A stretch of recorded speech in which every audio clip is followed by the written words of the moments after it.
में जाते हैं और वहाँ जाके बोलते हैं मानधातो वाच भगवन् सर्वविद साक्षात् तत्त्वं परावरवित्तमः लोकानां तमसोन्धानं दिव्य सूर्य इवापर। बोले हे प्रभु, ऐसा कोई साधन बताइए जिससे हमें भगवान श्री कृष्ण का अमूत्र कृष्ण सारूप्य, भगवान कृष्ण का सारूप्य मुक्ति मिले। उस समय श्री दुर्वासा सौबरी मुनि बोले सौबरी रोवाच यवना याश्च पंचांगम वदिष्यामि तव कृतः सर्वसिद्धिकरं सस्वत्कृष्णा सारूप्यकारकम्। उस समय श्री सौबरी जी महाराज ने इनको श्री यमुना जी का पंचांग का उपदेश दिया। तो जिनको प्रमाण देखना हो आके ग्रंथ में देख सकता है, हवा में तीर मारने का यहाँ नहीं चलता। तो श्री सौबरी जी महाराज ने कहा यमुना जी का पहले कवच सुनो। अच्छा, इस कवच के बारे में पहले ही मैं बता दूं, पहले कुछ श्लोकों का उच्चारण करता हूँ। ये अकेला कवच आपके सारे दुखों को मिटा सकता है। पहले कुछ उच्चारण करें। यमुनायाश्च कवचं सर्वरक्षाकरं निर्णाम चतुष्पदार्थदं साक्षात् शृणुराजन् महाते कृष्णां चतुर्भुजां श्यामां पुण्डरीकदलेक्षणां रथस्थां सुन्दरीं ध्यात्वा धारयेत् कवचं ततः। इन श्लोकों का उच्चारण किया। केवल 8 श्लोक हैं, यमुना कवच के गिनती के 8 श्लोक हैं, लेकिन इनकी महिमा इतनी अधिक है कि मुझे लगता है जिनको भुक्ति और मुक्ति दोनों चाहिए। भुक्ति माने तरह तरह के भोग। इस संसार में है, गरीब है, धन चाहिए, पुत्र नहीं है, पुत्र चाहिए, राजनीति वाला व्यक्ति है, उसको राजनीति में पद चाहिए, प्रतिष्ठा चाहने वाले को प्रतिष्ठा चाहिए, और भगवत प्राप्ति की इच्छा रखने वाले पुरुष को भगवान चाहिए। बोले सब कुछ एक ही चीज पूरा कर देगा। अब सुनो इसकी महिमा। इदं श्री यमुनायाश्च कवचं परमाद्भुतं 10 वारं पठेत् भक्त्या निर्धनो धनवान् भवेत्।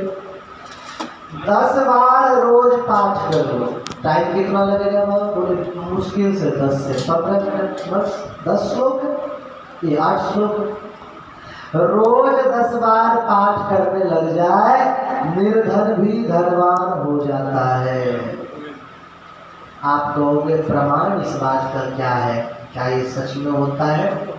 बिल्कुल सत्य में होता है। कोई भी आके मेरे बालाजी आश्रम आ जाओ, वहाँ के निकट के 40 गांव में ऐसे लोगों को मिलवा दूंगा जो ये 8 श्लोक पाठ किए 20-20 साल से कर्ज नहीं चुक रहा था, उनका कर्ज चुका है। आसमान से नहीं प्रकट कुछ हुआ, बल्कि स्रोत खुलने लग गए, नौकरी लगने लगी, व्यवसाय अच्छा चलने लग गया, खेती अच्छी होने लग गई। ऐसे सैकड़ों उदाहरण मैं बता दूंगा। बोले और त्रिभिर्मासे पठे धीमान ब्रह्मचारी विकासना सर्वराज्याधिपन पत्यंच प्राप्यते नात्र संजय। मन में है कि हमें कोई पद मिल जाए, मंत्री बन जाए, हम गांव के प्रधान बन जाए, सरपंच बन जाए। सच बता रहा हूँ, इस समय प्रधान वर्तमान में है, जीवित है। चले जाना दहगांव नाम के गांव में 25 साल से प्रधानी पद पे खड़ा हो रहा था और हार रहा था। नाम है उसका, एक मिनट बता, ससुर इतने प्रधान है परिचय में नाम तो भूल जाए। दिगंबर सिंह प्रधान नंबर भी है, जिसको बात करके पूछना। 25 साल से हार रहा था वो बंदा। हम उन दिनों वहीं ठहरे थे, ये सच्ची बात, सच्ची बता रहा हूँ। 25 साल से हार रहा था। हमें बोला, हमने कहा जीतने की इच्छा है? बोले हाँ महाराज जी। हमने कहा कुछ कर पाओगे?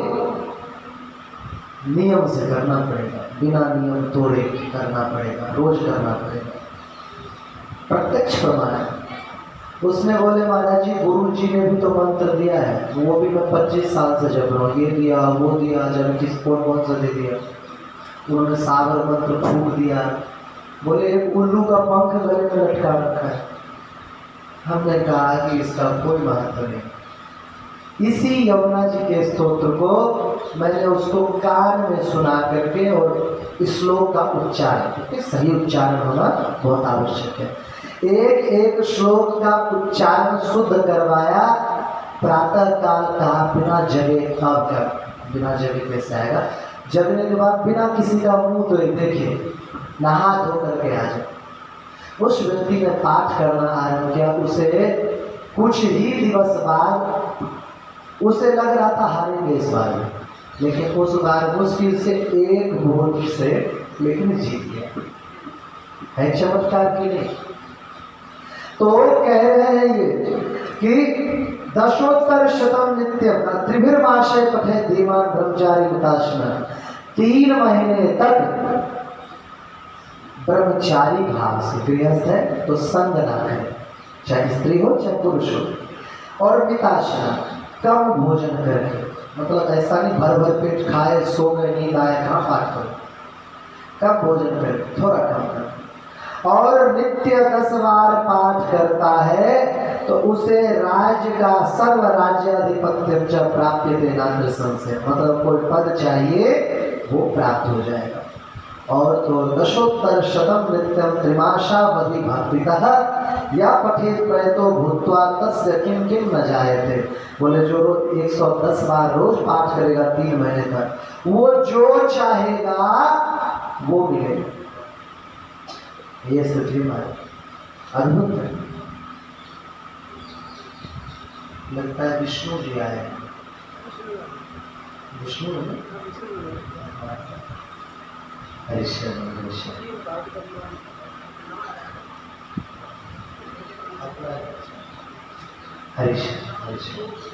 और इसका एक बड़ा प्यारा महात्मा और बताया क्या, बोले या पठेत प्रात अनुत्थाय सर्व तीर्थ फलम लभे अंते ब्रजे परम धाम गोलोकम योगी दुर्लभम। बोले अगर कोई व्यक्ति नित्य प्रातः काल उठ करके एक बार पाठ कर लेगा उसे गोलोक धाम की प्राप्ति हुई है। कितना आसान और अद्भुत उपाय है। भगवत प्राप्ति के लिए कुछ करने की आवश्यकता नहीं। सुबह सुबह उठो,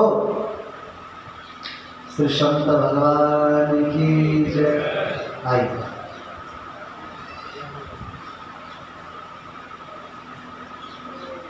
आप इधर आ जाओ।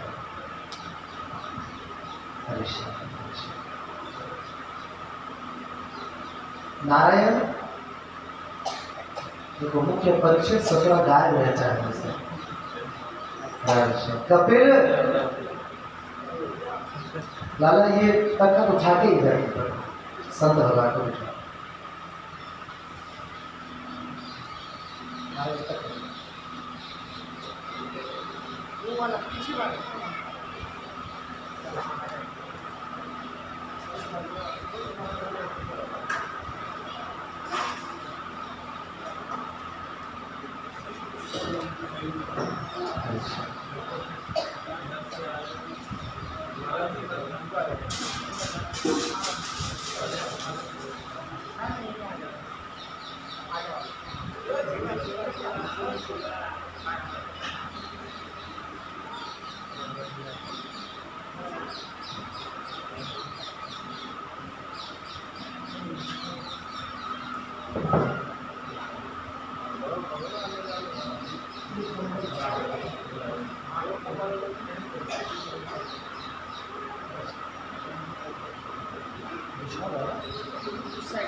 हरि शरणम हरि शरणम हरि शरणम हरि शरणम।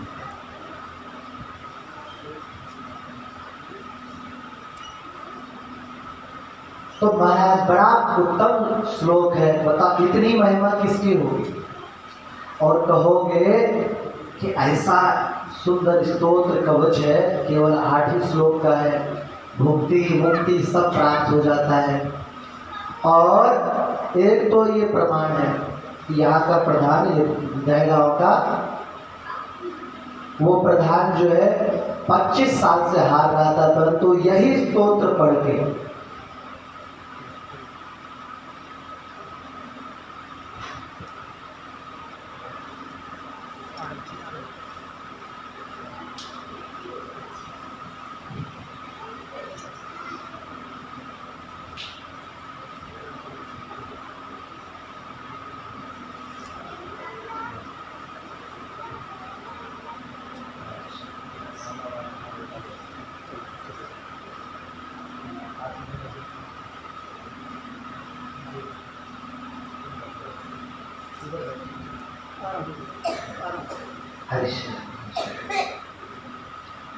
तो ये ऐसा स्तोत्र है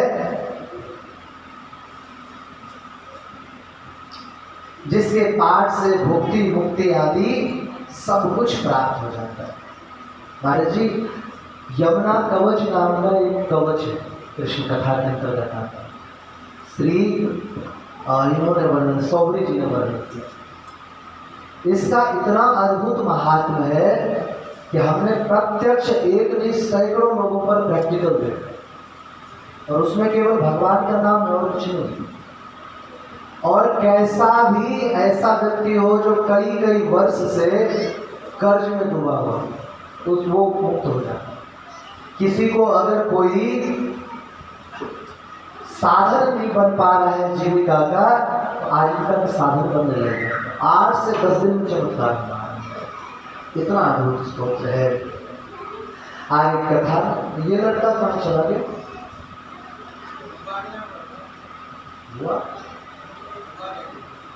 अच्छा, हरि शरण। आगे की कथा वर्णन करते हुए श्री सुखदेव जी महाराज कहते हैं, हे राजन, शिवस्य पूजनार्थं हि अक्षरात् स्ववने शुभे कारयामास पुष्पाणां रक्षां यक्षैरितस्ततः।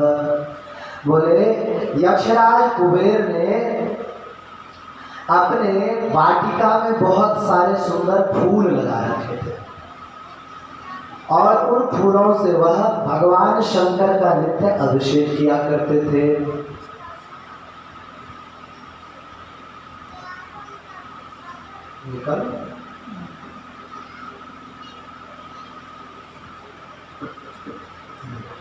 नित्य अभिषेक किया करते थे। और भूहु गंधर्व का बेटा विजय, भूहु सुतोथ विजयो, विजय रोज जाता और वहां से बहुत सारे फूलों को उठा करके और जा करके वो भगवान विष्णु को चढ़ाता। कई दिवस हो गए, कई दिवस होने के बावजूद भी पुष्प कुबेर जी को मिलता ही नहीं। कुबेर जी बड़े क्रोधित हो गए, और क्रोधित होकर के श्री अथर्ववेद रचित एक मंत्र का पाठ करके उन्होंने भगवान शंकर के मंत्र से क्या कहते हैं, आमंत्रित करके उस पूरे वन को शाप दिया। क्या शाप दिया? बोले अगर कोई भी यहाँ का फूल तोड़ करके ले जाएगा तो वो असुर हो जाएगा। अथर्ववेद में बड़ा सुंदर मंत्र है, इसका पाठ में अच्छे संस्कृतज्ञ महापुरुष ही कर सकते हैं, नहीं तो बड़ा कठिन हो जाता है।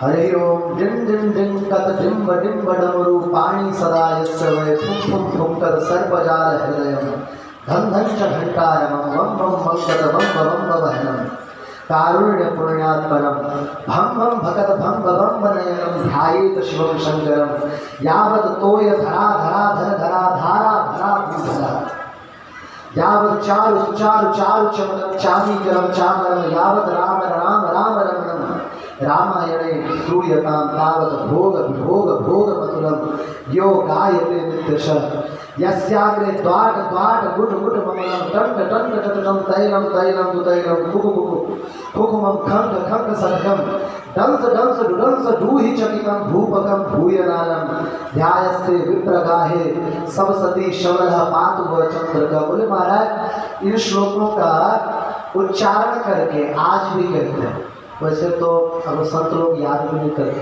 श्लोकों को, आज भी इसको उच्चारण करके अगर कोई व्यक्ति को लगे कि घर में भूत पलित है तो अभिमंत्रित करके जल से सिंचित करके तो भूत प्रेत बाधा ग्रह आदि सब दूर हो जाता है। लेकिन पाठ करने से पहले उच्चारण के बाद शुद्ध करें। तो उस मंत्र से अभिमंत्रित करके उन्होंने जल छिड़क दिया। विजय नित्य वहां जाता था, उसने शाप नहीं सुना, वो वहां चैत्ररथ वन में गया और जैसे ही फूल लिया महाराज वैसे असुर बन गया। बाद में पता चला तो कुबेर जी की शरण में गया। कुबेर जी ने कहा देखो संतों का आशीर्वाद हो या शाप हो दोनों ही कल्याण का है, इसलिए बिल्कुल चिंता मत करो। असुर तो तुम बनोगे परंतु बलदेव जी के हाथों तुम्हारी मुक्ति होगी। महाराज एक दिन की बात है, विहार कार्यम बालेर बाह्य बाहक लक्षणम, बोले बालकों के बाह्य वाहन का खेल हो रहा था। बाह्य वाहन समझते हो? नहीं समझते? रस्सा कस्सी खेल कर रहे, जो हारेगा वो वाहन बनेगा और दूसरे को बाहर उठाए तंबे पे उठा के और भांडेरवड़ तक ले जाएगा। यह नियम चल रहा था। तभी क्या हुआ कि प्रलंबासुर जो वो असुर था उसे महाराजा कंस ने कहा कि देखो हम जितने भी असुर को भेजते हैं सब मर जाते हैं, तुम जाओ और कृष्ण को मारो। वो आया तो अवश्य, परंतु उसने सुन रखा था कि भगवान कृष्ण के निकट जो गया वो कभी लौट के नहीं आया। डर के मारे उसने भगवान कृष्ण को ना छेड़ करके मारा ताऊ दादा को कंधे पे उठाया और उठा के दौड़ चला। सखा रूप में था, दौड़ चला और उसके मन में ये विचार था कि मैं मारने वाले के झगड़े में नहीं पड़ूंगा, पता नहीं ये क्या है। बोले हम कंस को सौंप देंगे, तो उड़ने लग गए।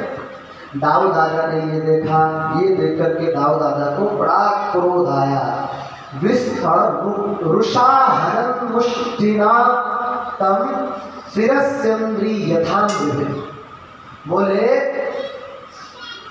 एक मुष्टिका का उन्होंने प्रहार किया उनके सिर पे और वो सिर जो था उसका पहाड़ आहत पहाड़ की तरह जैसे वज्र पड़ा हो पहाड़ पे वैसे फट गया और उसके में से एक दिव्य ज्योति निकल के ठाकुर जी में समा गई।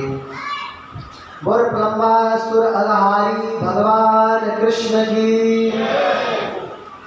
आगे की लीला का वर्णन करते हुए बताते हैं श्री सुखदेव जी के हे परीक्षित, जब प्रलंबासुर के भी मरने की खबर कंस ने सुनी तो उन्होंने एक ऐसा दैत्य ब्रज में भेजा। भागवत में तो नाम नहीं आया है परंतु हमने पुराण में आया, अग्नि दैत्य।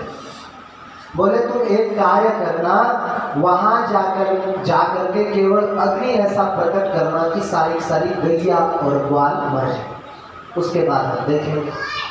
वृक पहले ही आ रखा था, 10,000 सेना भेजी थी भून के साथ, भून नाम के दैत्य के साथ, उसे वृक ने मार दिया था। वृक समझ रहे, भेड़िया जो ठाकुर जी ने अपने शरीर से उत्पन्न की। तो वो आए और आ करके आग लगा दी, लेकिन गोभिर गोपा समेतास्ते श्री कृष्णम सबलम हरि वदंतः पाहि पाहीति भयाता शरणं गता।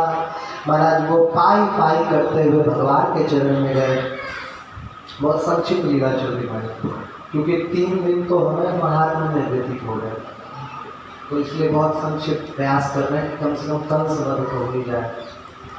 तो ठाकुर जी ने सभी से कहा तुम आंख बंद करो, और जितनी अग्नि थी उस सबका पान कर गए।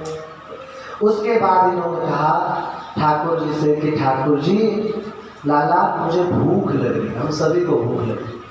ठाकुर जी जब गैया चराने के लिए जाते थे तो उस समय गोपियों का नियम होता था कि गोपियां छाछ लेकर के, एक अलग गोपियों की शाखा होती थी, वो छाछ लेकर के दोपहर से पहले पहुंचाने का विधान था। पता कैसे चलता था ठाकुर जी किस दिशा में जाए? गोहन है धौलपुर में वाली और नंदगांव से चले तो धौलपुर गए, या गोपुर है गुड़गांव में गए। ब्रज हमारा बड़ा विस्तृत था, जाना किधर है?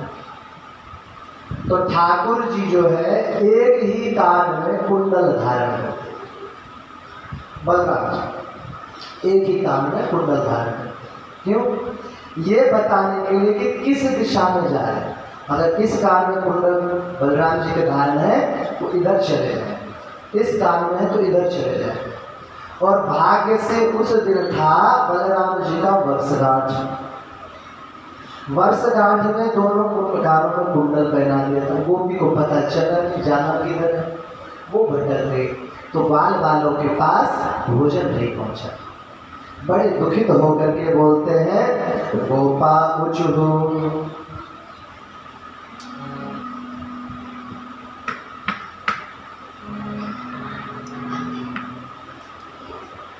हर बटन इसका बिना बजाए बजता है।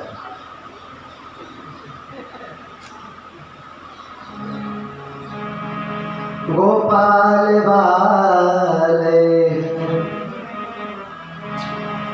सबलः समागतो काश्चारयं क्षीव्रजराज नंदन च्युत संयुतोष्मै सगराय भूसुरा प्रयच्छताश्वन्नमंगमोहि।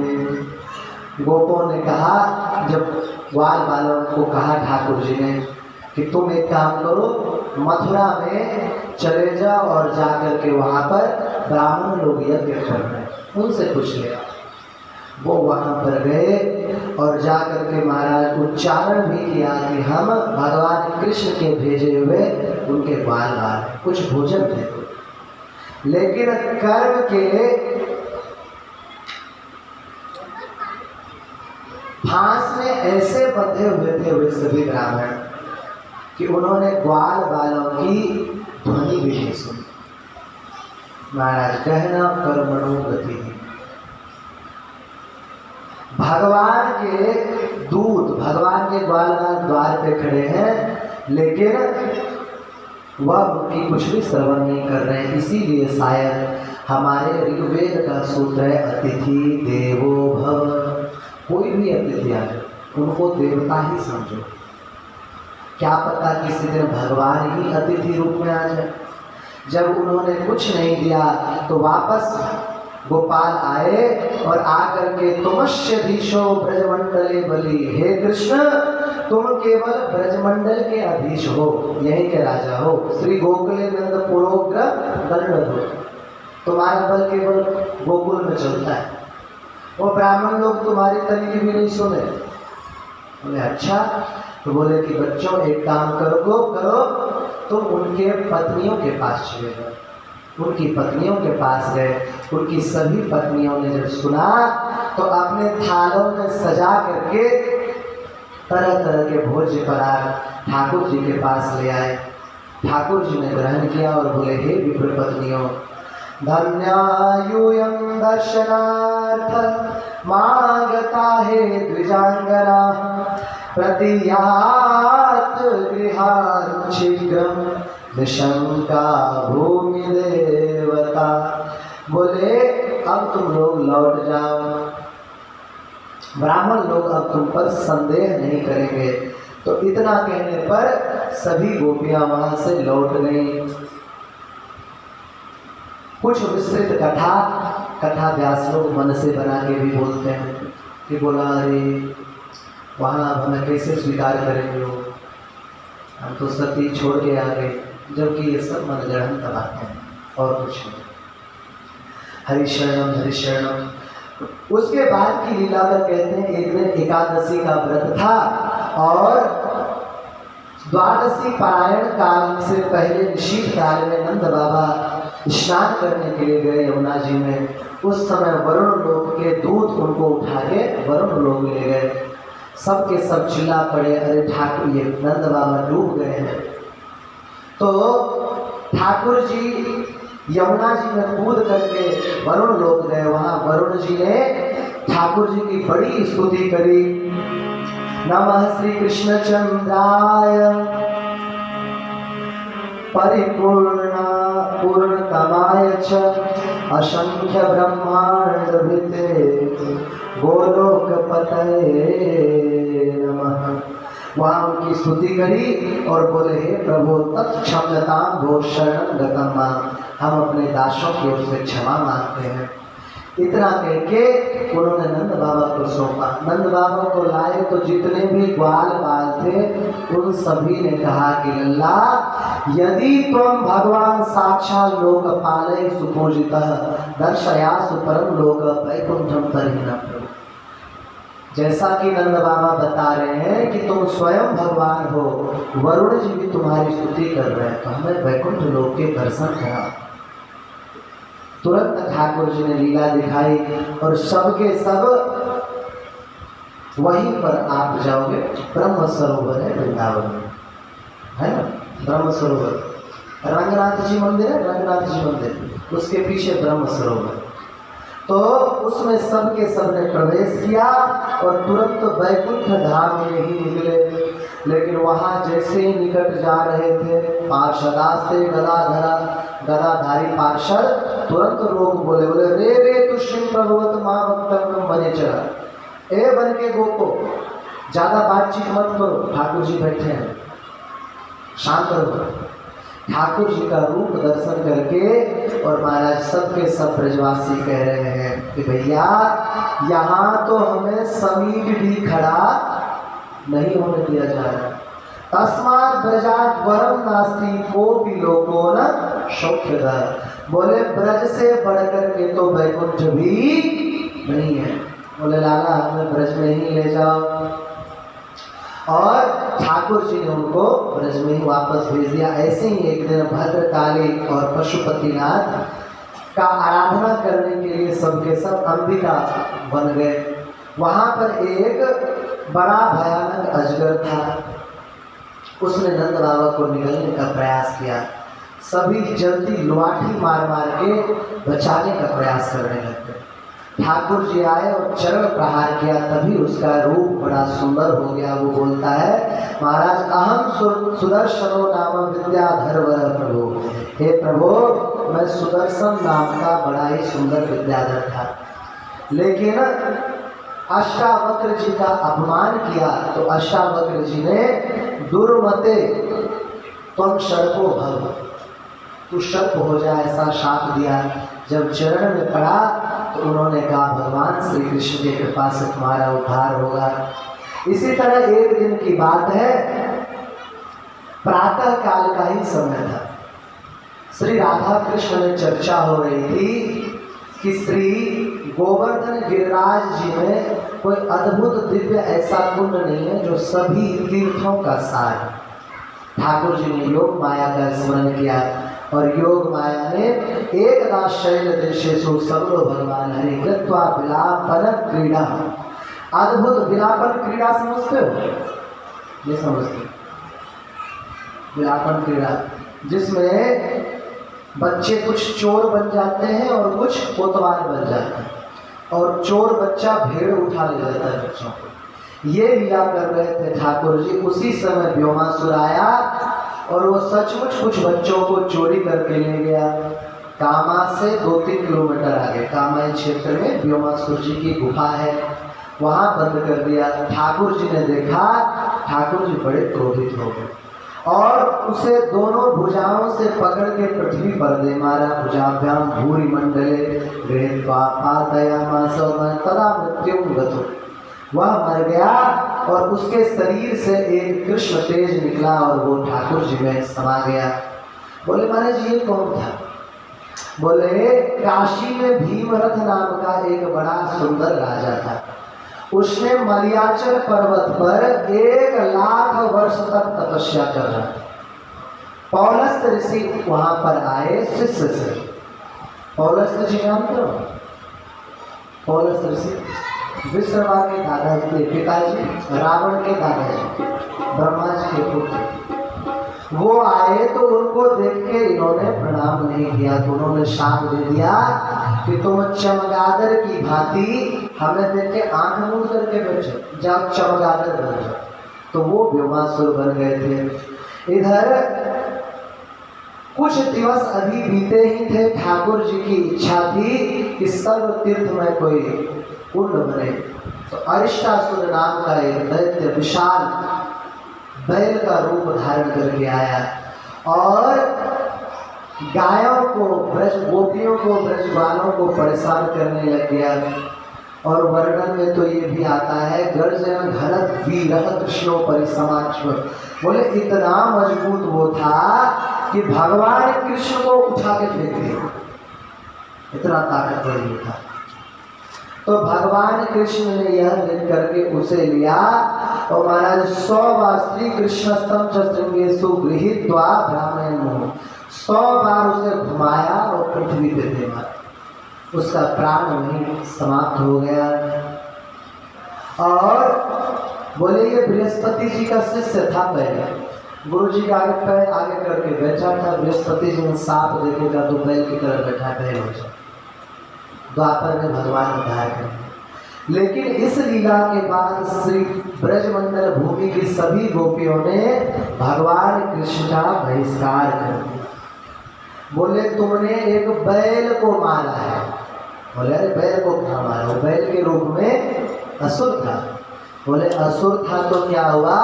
था तो बैल रूप में ना, गाय के पुत्र रूप में था। तो बोले क्या करें, कैसे हमें स्वीकार करोगे? बोले सभी तीर्थों पे जाके स्नान करो। शास्त्रों के हिसाब से पूरे 68 करोड़ तीर्थ, इतना बोले 11 वर्ष तो ब्रज में लीला करनी। इतने तीर्थों में जाएंगे, जब तक आएंगे तो उनमें से कोई बचे नहीं।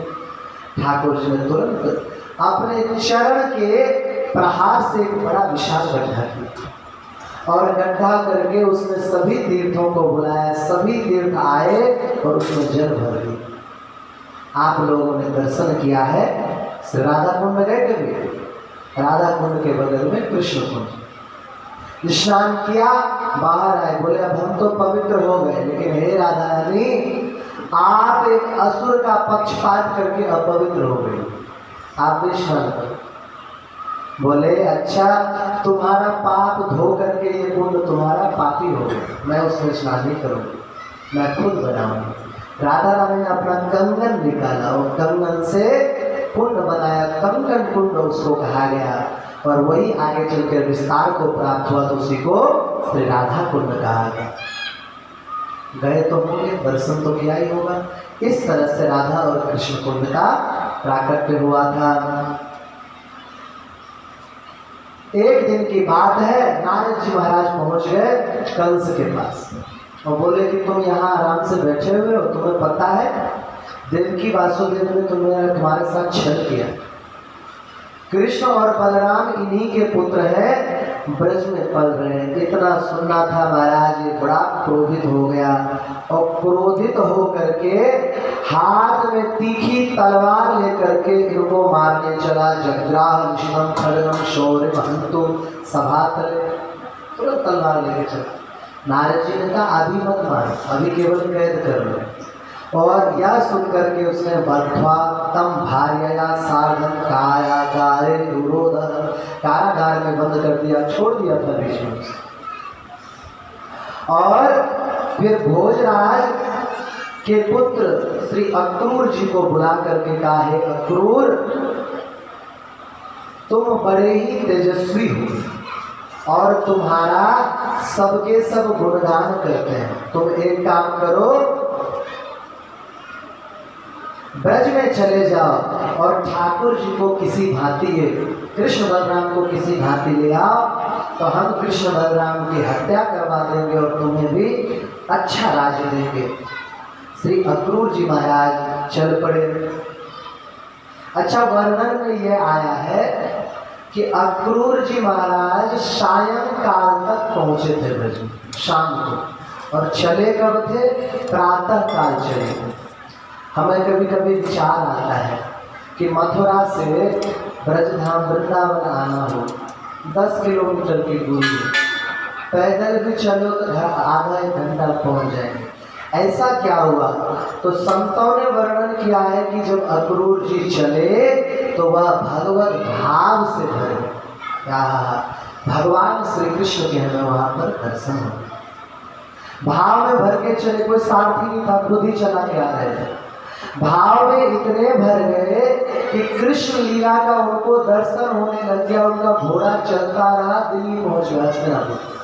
वहां जाकर के उनको होश आया, चेत आया, वापस चले तो वापस पहुंच गए अग्रवत। इस तरह दिन में कई बार चक्कर लगाए। सायंकाल के समय वह श्री ब्रजधाम पहुंचे।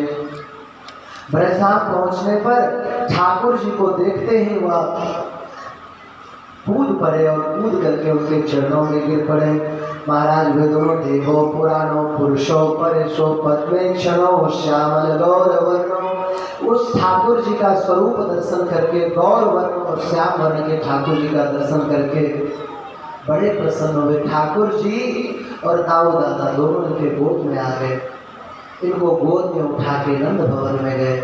वहां पर नंद जी ने कहा कि अरे महो कथम जीवसी कंस राज्य, आप कैसे कंस के राज में जीवित हो? इन्होंने बताया कि बड़ा बुरा हुआ है। वहां पर नारद जी ने किसी तरह बचाया। वसुदेव और देवकी को कंस मारने की इच्छा से आगे बढ़ रहा था। यह सुन करके बोले अब क्या करना चाहिए? तो स्पष्ट बताया है प्रभु, आपको वहां जाकर के श्री कंस का उद्धार करना पड़ेगा। ठाकुर जी बोले नंदराजोपि सबलो वृद्धैर गोपगणे हम नंदा नवोपनंदाश्च तथा षड वृषभानवा। बोले जितने भी 6 वृषभानु हैं, 9 नंद हैं, सबके सब तैयारी करो। और सबके सब महाराज वहां से जाने की तैयारी करने लग गए। लेकिन तभी इस बात से अत्यंत दुखी होकर के गोपियां सोचने लग गई कि अब ठाकुर जी चले जाएंगे।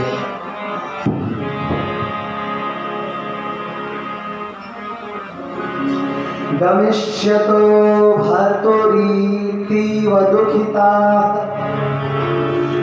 श्रुत्वाथवा रिक्ता सरसि ह्यकस्मात् सम्प्रापमूर्छा वृषभानुनन्दिनी रम्भे बभूमौ पतिता मरुद्धता। राधा रानी जी श्री कदली वन में, कदली वन कहाँ है? हाथिया। और तो हाथिया को लोग मुसलमानी गांव समझते हैं। कदली वन में श्री राधा रानी मूर्छित होकर के गिर पड़े। यह सोच करके कि अब ठाकुर जी चले जाएंगे और श्री कृष्ण गोविंद हरे मुरारे काश्चित दन्यतः स्वग्रहेति विह्वला। भगवान कृष्ण का श्री कृष्ण गोविंद हरे मुरारे नाम उच्चारण करते हुए वह अत्यंत व्याकुल हो गई। उनके व्याकुल होने पर श्री ठाकुर जी ने सभी गोपियों के पास आकर के बांसुरी बजाने लगे। श्री राधा मंदिरम गत्वा दृष्ट्वा राधा च मूर्छितम रास्तिताम सखी संगे नाथ मुरली कलकम। बोले मुरली की ध्वनि सुन करके श्री राधा रानी जी का आंख खुला। ठाकुर जी ने कहा, हे भद्रे नास्तुम कथम भद्रे मां सोचम पूर्व राधिके, आप ऐसे दुखित क्यों हो रही हो? क्या आपको स्मरण में नहीं है कि यदार्थ में तो सप्तम न मन्य से द्वितीय अवतार बदनामी कथन। बोले आपको स्मरण नहीं है, आपको श्री रामा जी ने शाप दिया था। क्या शाप दिया था? कथा आप लोग सुन चुके हैं। श्री रामा जी ने शाप दिया था कि तुम्हें 100 वर्ष तक ठाकुर जी से वियोग की प्राप्ति है। तो शाप तो सत्य करना है। श्री राधा रानी ने कहा भ्रुवो भ्रमं हर तुमलम पुरी ब्रज। बोले हे प्राणनाथ, आप मथुरापुरी जाते हो तो चले जाओ, परंतु स्मरण रखना गते त्वयि प्राणपते च विग्रहं कदाचित्रैव न धारणं यदार्थमे त्वं शपथं न मन्यसे द्वितीयवारं प्रददामि वाक्पथं। बोले हे प्रभु, अगर आप वहां जाते हो तो स्मरण रखना दोबारा लौट करके आओगे तो मैं मिलूंगी नहीं।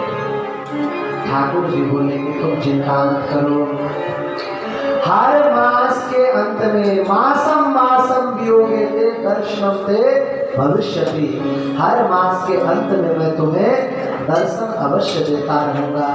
और इतना कह के ठाकुर जी वहां से आगे बढ़े। लेकिन महाराज रथ पे बैठ करके जैसे ही वहां से चलने को उद्यत हुए, वैसे ही कोटिशो गोपियों मार्गे मार्गे समाप्त, करोड़ों करोड़ों गोपियों ने घेर लिया और क्रूर क्रूरेति चाक्रूरम वदन्त्यः पुरुषं वचन। बोले कि यह क्रूर नहीं है, क्रूर है, ये महाक्रूर है। तो महाराज हाथ में सटिका लेकर के अश्वांस तथा सारथिं च भगवद विरहातुरा निजन्युर अष्टि ले करके और महाराज साथी लेकर के अक्रूर जी के घोड़े को और उनके रथ को, उनके रथी साथी को सबको पीटने। और बोले इतना पीटे कि वह रथ से सारथी पतितो रथा, अक्रूर जी रथ से गिर गए, बहुत चोट लगी। भगवान कृष्ण ने समझाया गोपी युद्ध बलम विश्वास सबलो भगवान है। बोले दुखी तो क्यों होती हो? बोले कि आप चिंता मत करो, मैं जल्दी लौट आऊंगा। मां कुर्वन्तु ब्रजो कृष्ण, चिंता मत लौट आऊंगा। लेकिन अगर अक्रूर को तुम लोग मारोगे, अक्रूर को मारने से हमारी बदनामी होगी। ठाकुर जी वहां से विदा हुए, आगे बढ़े।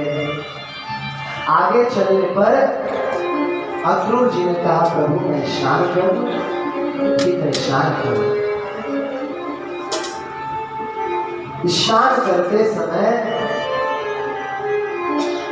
आप लोगों को हमने बताया था कि जिस समय ठाकुर जी को सिर पर लेकर के, सूप में लेकर के जमुना जी पार कर रहे थे वसुदेव जी, उस समय ठाकुर जी उस सूप से जमुना जी में गिर गए।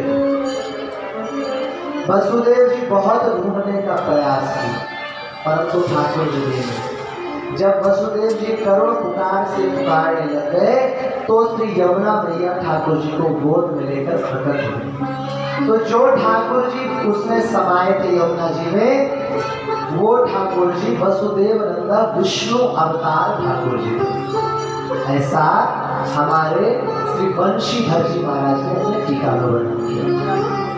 और जो ठाकुर जी यमुना जी ने हाथ में दिया, वो ठाकुर जी ब्रज के ठाकुर जी। दोबारा जब वो स्नान करने के अक्रूर जी गए, वहां भीतर ठाकुर जी को देखा। ठाकुर जी को देख के बाहर मुख किया और बाहर मुख करके देखा ठाकुर जी बाहर भी दिख रहे। यह देख करके फिर नीचे गए तो देखा ठाकुर जी अखंड ब्रह्मांडों के अधीश्वर के रूप में विराजमान है। उन्होंने ठाकुर जी की स्तुति करी, नमः श्री कृष्ण चंद्राय परिपूर्णतमाय च असंख्यानाधिपतये गोलोकपतये नमः। उनको नमस्कार किया और बोले हे प्रभु आप ही अखंड ब्रह्मांडों के अधीश्वर हो। नमस्कार करके आए। ठाकुर जी गंभीर वाणी में बोले कि चलो अब यहाँ से आगे चले। वहाँ से आगे गए। कंस को भी इनका आगमन की बातें पता चल गई। तो अक्रूर जी को ठाकुर जी ने बोला कि आप लोग चले जाओ, हम बाद में आएंगे। हम बाद में गोपों के साथ आएंगे। और गोपों के साथ वो घूमने लग गए। घूमते घूमते वो वहां पर पहुंच गए जहां पर एक बहुत तगड़ा रजक नाम का धोबी। वहां जाके बोले कि हमने तो गोपों जैसा वेश धारण किया है, हे धोबी अगर तुम्हारे पास अच्छे वस्त्र हो तो दे ही लो मित्र वासांसी उजरानी मान। अच्छे वस्त्र है। धोबी बड़ा अहंकारी था। धोबी अहंकार में बोला कि अरे हम ऐसे वैसे नहीं है। दृश्यामेव वस्त्राणि पितृभिव पितामह। तुम्हारे बाप दादाओं ने ऐसे कपड़े देखे? बड़े आए ऐसे कपड़े मांगे, भाग जाए यहाँ से वरना प्राण पखेरु तुम्हारे उठ जाएंगे। ठाकुर जी को बड़ा क्रोध आया। एक थप्पड़ खींच के दिया, उसका सिर धड़ से अलग हो गया और उसमें से ज्योति निकली। वो ज्योति ठाकुर जी में समा गई। बोले ये धोबी कौन था? इनका वर्णन करते हुए बोलते हैं ये धोबी वही धोबी था जो भगवान श्री राम के समय में सीता जी की निंदा की। तो आगे कथा बताते हुए तो गोपों ने जितने कपड़े थे पहन लिए। अब कपड़े सब बड़े बड़े। महाराज पूरा झाड़ू लगाते हुए आगे बढ़ रहे थे। तभी एक दर्जी ने इनको देख लिया।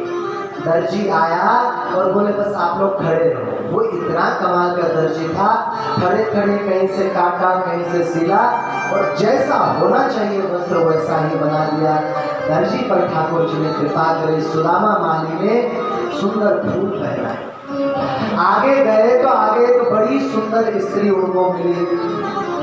कहते हैं जब भगवान श्री राम जी की शिकायत की रावण के पास शूर्पणखा ने, शूर्पणखा के कारण युद्ध हुआ भयंकर, रावण भी मर गया। लेकिन भगवान श्री राम जी के प्रति आसक्ति शूर्पणखा की नहीं गई थी। तो महाराज उस शूर्पणखा ने अति उत्तम गंधमादन पर्वत पर जाकर के तपस्या किया। जब तपस्या किया तो ठाकुर जी 10,000 वर्ष में प्रकट हुए। बोले क्या चाहिए? बोले महाराज कृपा करके मुझे भगवान श्री राम की पत्नी होने का सौभाग्य। बोले इस काल में तो नहीं मिलेगा, अगले युग में कृष्ण रूप में द्वापर में अवतार होगा तब मिलेगा। वही ऊर्जा सैरंधी का काम करती थी कंस के यहाँ पर। ठाकुर जी ने देखा। बोले अरे देवी सुंदरी क्या तुम हमें तिलक लगाओगी? उस सुंदर ऊर्जा ने कहा कि हे प्रभु आप तो सैरंध्योवाच दास्यस्मि सुंदर वर कुब्जा नाम महामते। बोले हे प्रभु युवोति समम रूपम त्रैलोक्य नहीं विद्यते। अगर आपको मैं नहीं लगाऊंगा सुंदर युवा त्रिलोक सुंदर ठाकुर जी को, फिर किसे लगाऊं?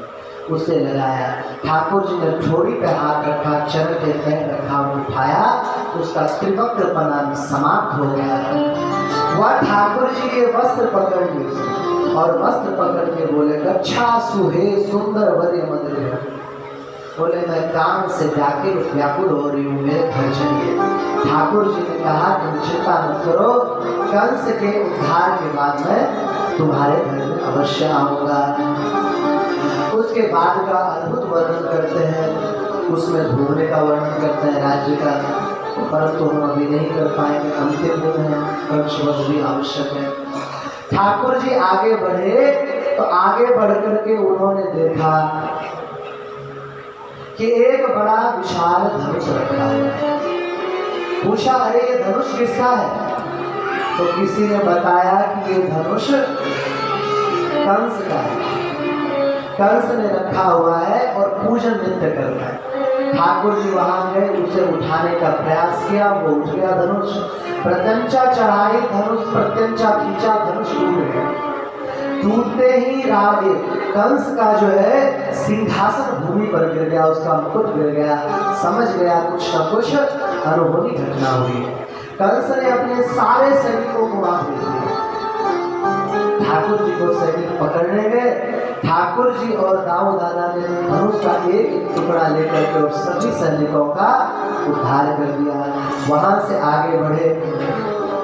आगे बढ़ करके क्या देखते हैं कि एक कुबलिया पीर नाम का जरासंध का हाथी वो वहां था।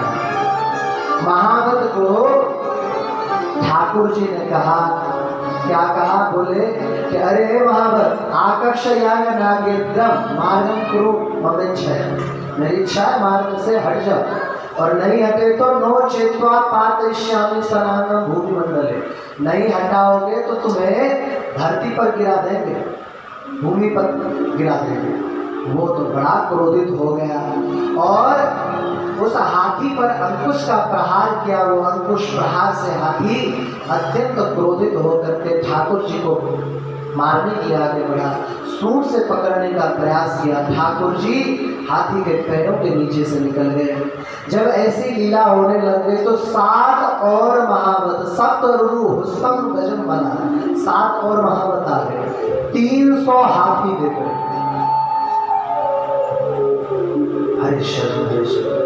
शतत्रयम कृष्णम हंतु शतत्रयम अंकुशास्फालनात् क्रोधम मत्ते भव पुनरागतम्।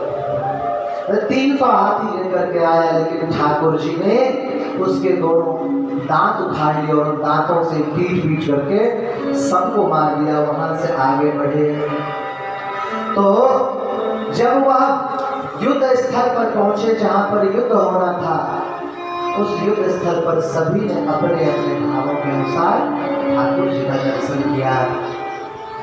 वहां बड़े तो चाणूर आ गया और चाणूर ने कहा, हे राम हे कृष्ण युवा महाबलो राज्ञ पुरोवे कुरुतम मृधम।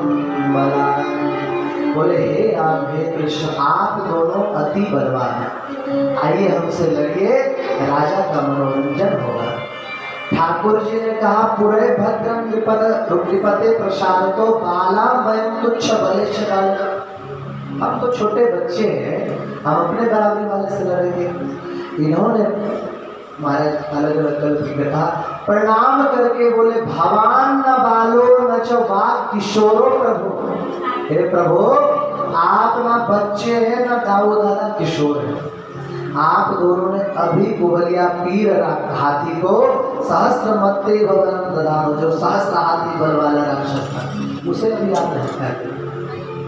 ठाकुर जी बोले ठीक है, और इनका भयंकर युद्ध होने लग गया।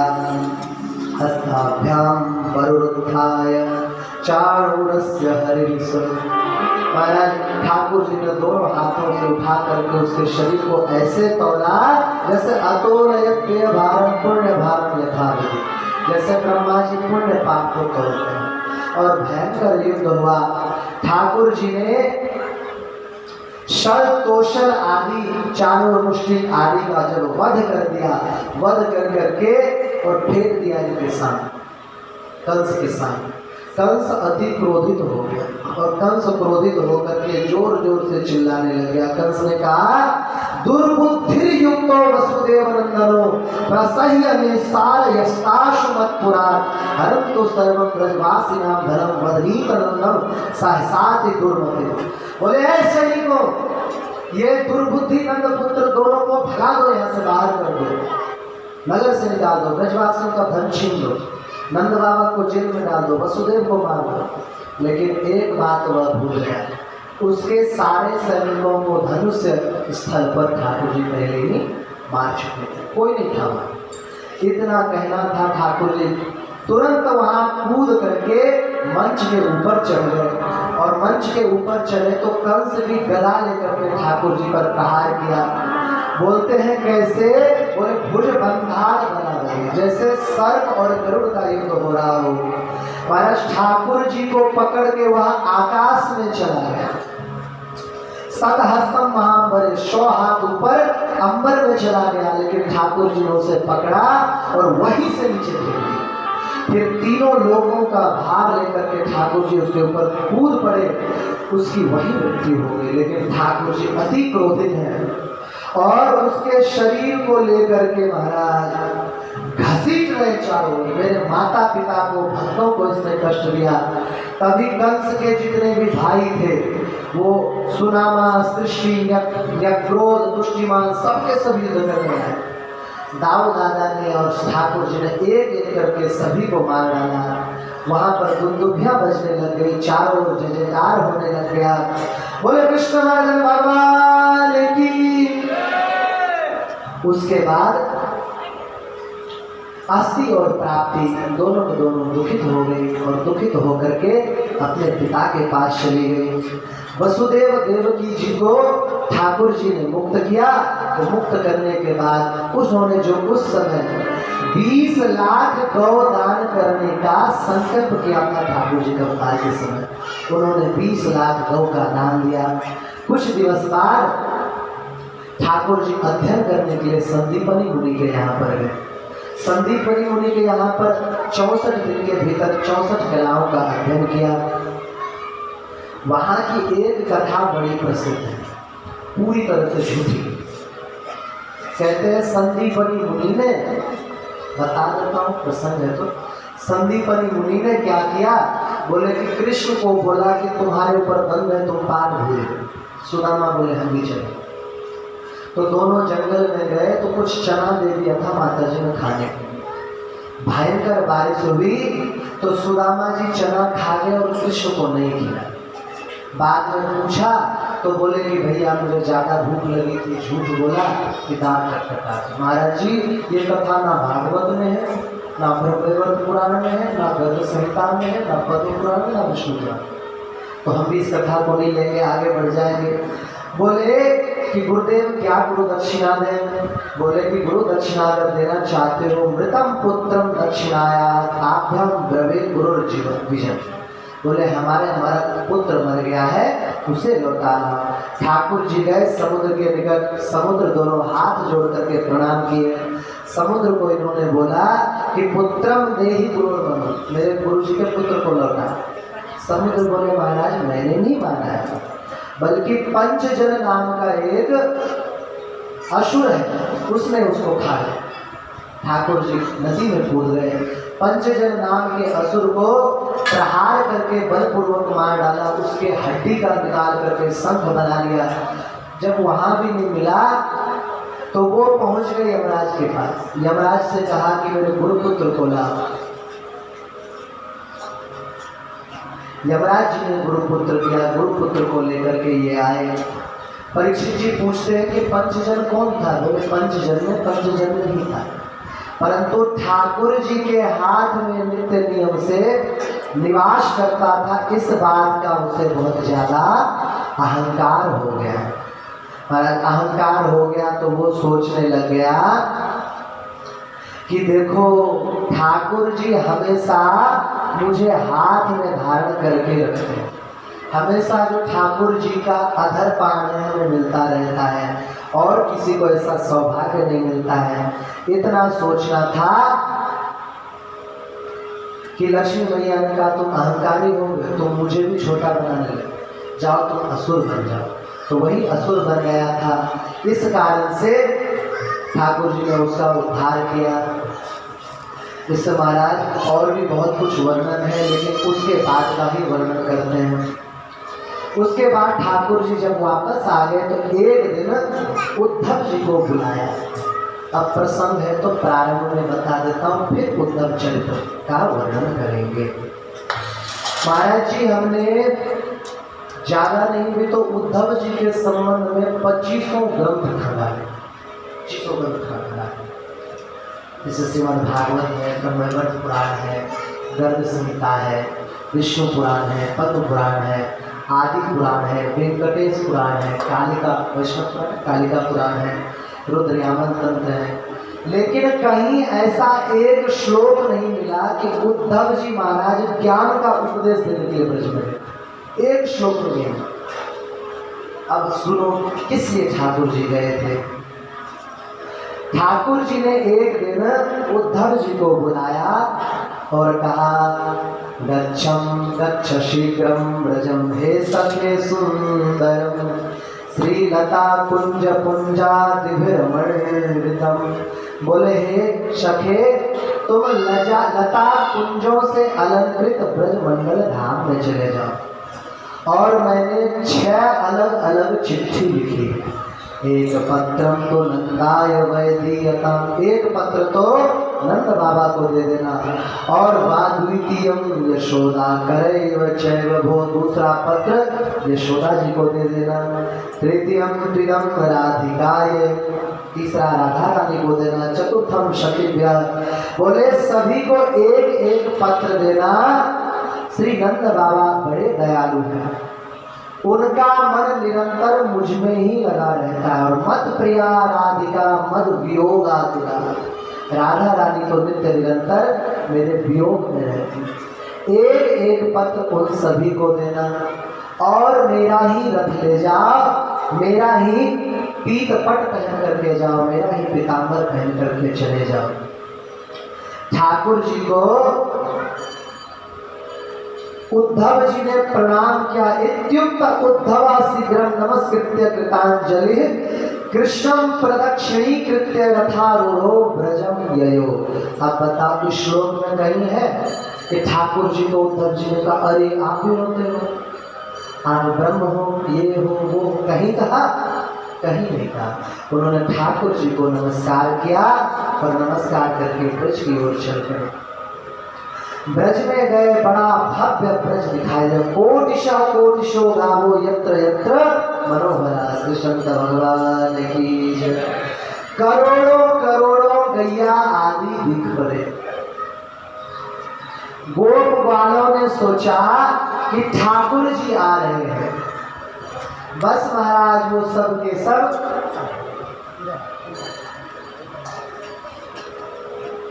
ठाकुर जी आए हैं यह सोच करके दौड़ पड़े।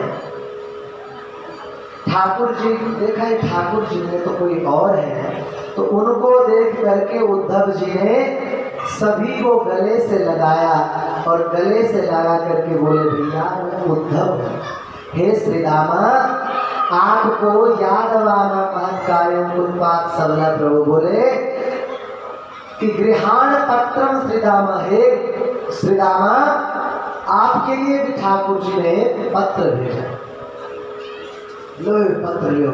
उसके बाद श्रीदामा आदि बालकों ने पत्र पढ़ा। पत्र पढ़ करके बोल रहे हे पथे, निर्मोही नंद नंदन में ही हमारा तन वैभव धन बल और समस्त अंतःकरण लगा हुआ है। श्री कृष्ण के बिना हमारा पूरा ब्रज ही सूना हो गया। हमें पूरे ब्रज में जब से भगवान श्री कृष्ण रहे हैं, दुष्टा घटी सात्रयो यथाइस, बोले तब से हमारा यहाँ मन नहीं लगता है, दिन रात हम विरह में रहते हैं। वर्णन में है कि उद्धव जी ने कहा अहम श्री कृष्ण दासोस्मि तत्प्रियस तदहर हर्षकर भवतां कुशलं द्रष्टुं प्रेषितो हरिणा त्वरम्। ये लड़का कहाँ चले जाते हैं बात? क्या नाम है? अर्जुन।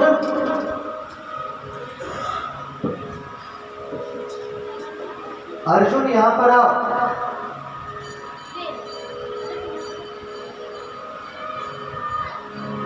तो इन्होंने कहा हे ब्रजवासियों, श्री कृष्ण का मैं दास हूँ और मैं मथुरापुरी लौट करके पुरीम गत्वात हरिये निवेद्य विरहम तुवः, आपका विरह निवेदन अवश्य करूंगा।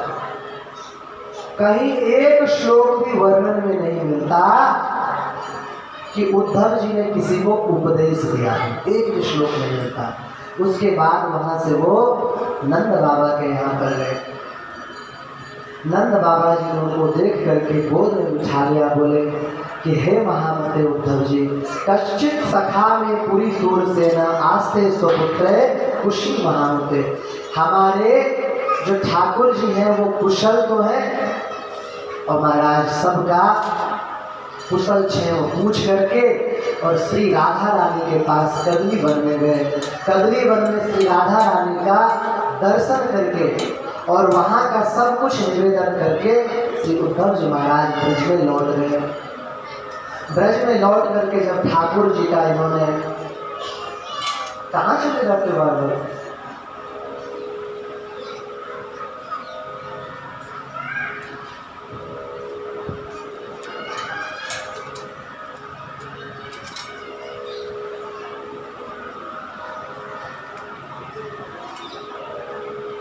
हरिशरण हरिशरण हरिशरण।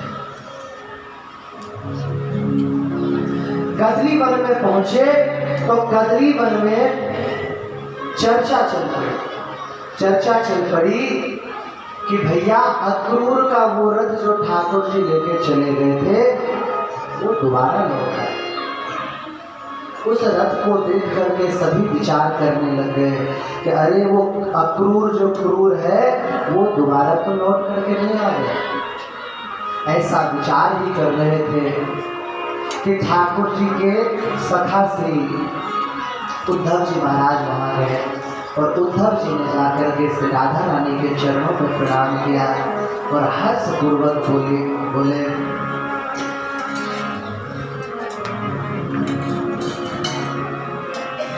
श्री राधे सदास्ति कृष्ण परिपूर्ण देवो राधे सदा त्वयं परिपूर्ण देवी श्री कृष्ण चंद्र कृत नित्य लीलो लीलावती त्वं कृत नित्य लीला। बोले हे श्री राधा रानी, भगवान श्री कृष्ण नित्य लीला पारायण है और आप नित्य लीला का संपादन करने वाली नित्य लीलावती देवी है। कृष्णोस्ति भूमो त्वमस्येन्दिरा सदा ब्रह्मास्ति कृष्णस्त्वयमशीश्वरा सदा श्रीकृष्णः शिवस्त्वं च शिवा शिवाथा विष्णु प्रभुस्त्वं किल वैष्णवे परा। बोले अगर ठाकुर जी भूमा है तो आप इंद्रिया है, ठाकुर जी ब्रह्मा है तो आप सावित्री सरस्वती है, ठाकुर जी कृष्ण है तो आप पार्वती है। बड़ी सुंदर स्तुति करी। उनकी स्तुति से श्री राधा रानी प्रसन्न हो गई और प्रसन्न होकर के श्री राधा रानी बोली हे उद्धव, आनंद कंद श्री ब्रजेंद्र नंदन कब लौट करके आएंगे, कब मैं उनके ब्रजराज नंदन घन आनंद घन का दर्शन कर पाऊंगी। बोले पृथ्वी के एक एक क्षण हमें एक एक कल्प के समान, कल्प समान क्षण व्यतीत हो रहे हैं, कब ठाकुर जी आएंगे। बोले हे माते हे श्री राधा रानी, गत्वा पुरी तव परम विरहम निवेश्या हार्घम विधाय निज नेत्र जनेन राधे। हे राधा रानी आप चिंता मत करो, आपकी जितनी भी विरह व्यथा है वह मैं ठाकुर जी को अवश्य सुनाऊंगा।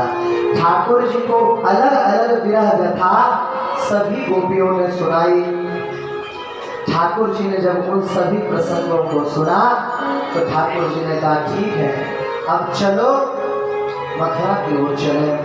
और ठाकुर जी उद्धव जी के साथ ही इत्थम निशम्य भक्तस्य वचनं भक्तवत्सल स्मृत्वा वाक्यं स्वकथितं गन्तुं चक्रे चितो मतिं। ठाकुर जी ब्रज में विहार करने की इच्छा से भक्तानां दर्शनं दातुं प्रयो नंद गोकुलम्।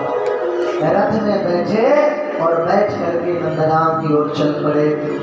गोवर्धनं गोकुलं च पश्यन् वृन्दावनं प्राप्तो भूतपुलिने कृष्णः कृष्णातीरे मनोहरे।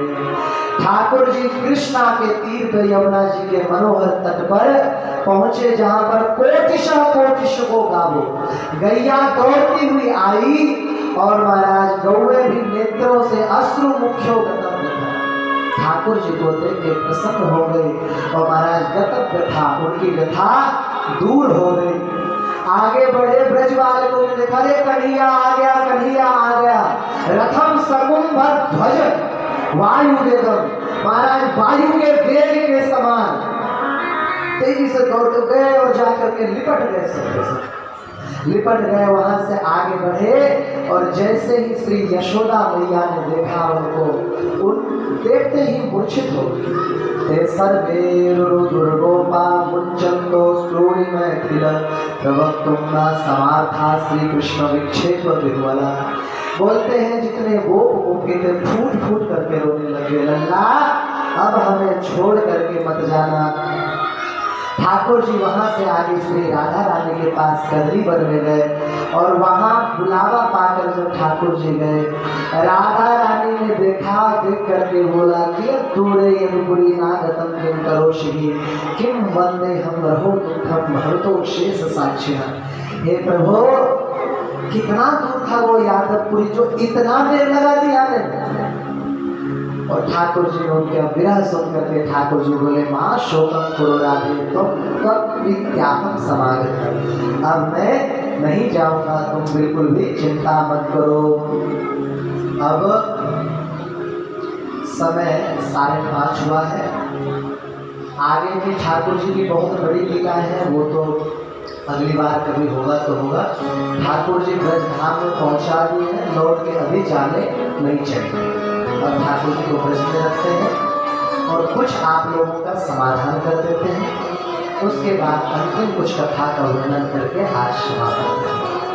उससे पहले श्री विष्णु जी पधारे, बड़े प्यारे महाराज, इतना प्यारा महाराज हमने नहीं पाए, बहुत प्यारे, बहुत प्यारे। कई बार आकर के हमारे निकट भी रहे, संगीत आदि का भी बहुत उत्तम ज्ञान है, भागवत रामचरितमानस रामायण आदि की कथा करते हैं। कुछ उनके मुख से हम अवश्य सुनना चाहेंगे।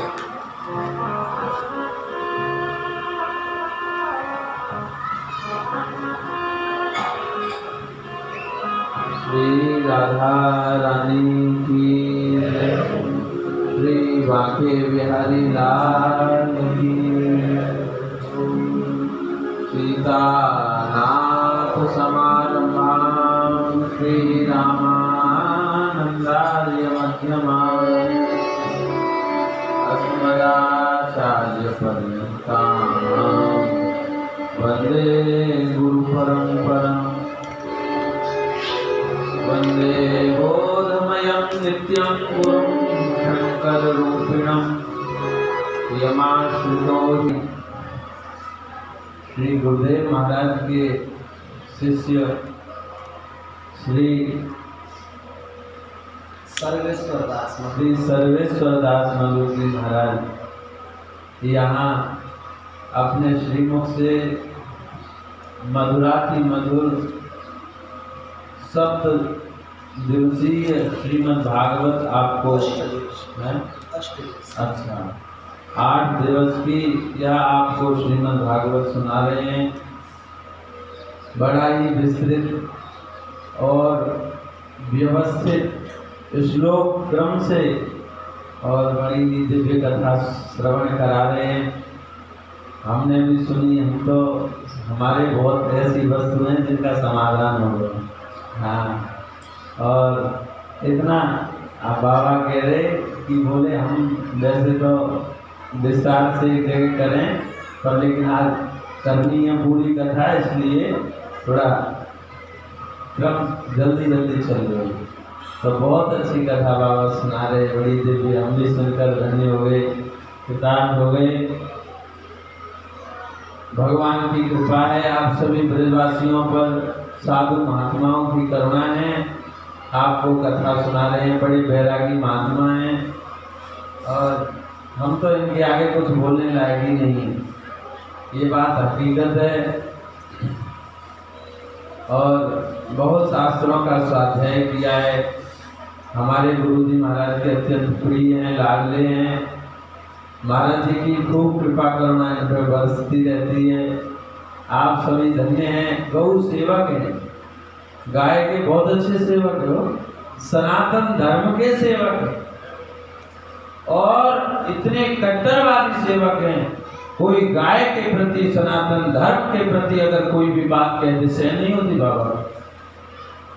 यह बहुत अच्छी बात है।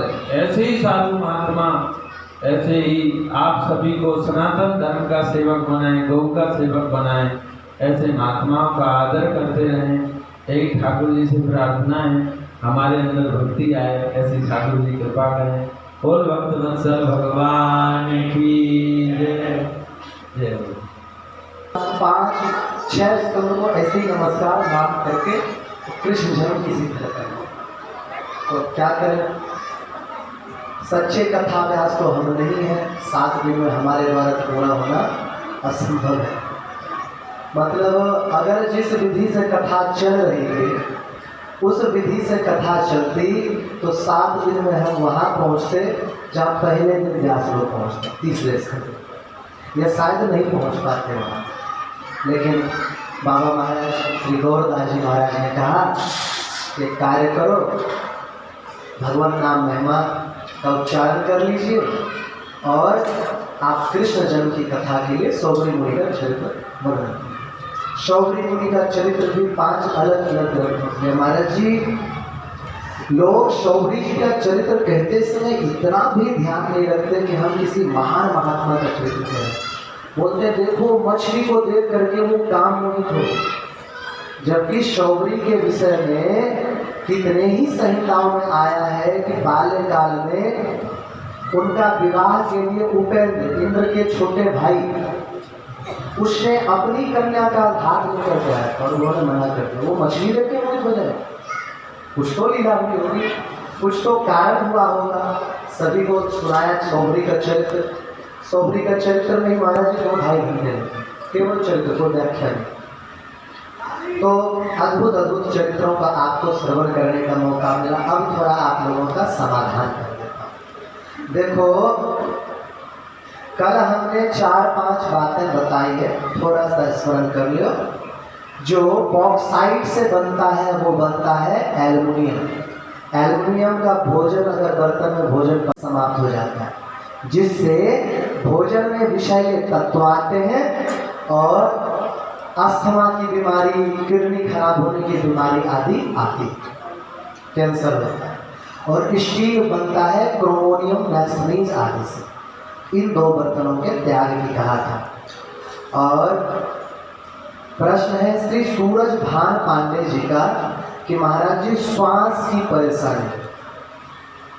देखो अस्थमा एक बीमारी कल बताया था, ताकि चले फिरे सांस फूलने लगता है, ऐसा होने लगता होता है श्वास की बीमारी। इसका एलोपैथी में कोई भी परमानेंट इलाज नहीं है, लेकिन आयुर्वेद में कई परमानेंट इलाज है। एक तो हमने बताया था, फिर से स्मरण करो, दालचीनी जो रसोई में प्रयोग होता है, दालचीनी 1 चम्मच दालचीनी और आधा चम्मच शहद या 1 चम्मच शहद रोज मिला करके चाट लिया करो। कैसा भी पुराना अस्थमा रोग हो समाप्त हो जाए, कैसा भी पुराना। और अस्थमा के लिए और भी प्रयोग किए जा सकते हैं। अस्थमा और नजला के लिए क्या करना है, केला का पत्ता 100 ग्राम धतूरे का पत्ता और 100 ग्राम आग का पत्ता, इन सभी को सुखाना और अच्छी तरह से पीस करके मिट्टी के मटके में बंद कर लो। जो लिख रहे हैं वो लिख ले, जो रिकॉर्ड कर रहे हैं रिकॉर्ड कर ले, और नहीं तो चैनल पे तो जाएगा ही, वहाँ देख लेना। मटके में डाल करके और उसको अच्छी तरह से मुख बंद करके और जलाओ। इतना जलाओ कि आधा घंटा नहीं कम 4-5 घंटे भट्टी में जल देना, वो बिल्कुल सफ़ेद भस्म हो जाए। उस भस्म को रख लो, 1 ग्राम सुबह 1 ग्राम शाम को खाना, उसके साथ है शहद के साथ चाटना। कैसा भी पुराना अस्थमा हो सही हो जाए। और मोहन भागवत, मोहन जी का प्रश्न है। उन्होंने कहा महाराज जी शुगर हमारा बढ़ता है, शुगर का एक तो कल हम बता चुके हैं कि अगर आप लोग मिट्टी के बर्तन में बना हुआ भोजन करोगे तो शुगर रुक नहीं सकता, बिल्कुल नहीं रुक सकता। वैसे तो राम जी और जी समाधान, वैसे तो आप लोगों को वर्णन कर चुका हूँ। एक और औषधि बता देता हूँ। कटेरी जानते हो? कटेरी यह रोड के किनारे हो जाता है, पीला पीला फल होता है, इतना बड़ा, हाँ बहुत होता है महाराज। हाँ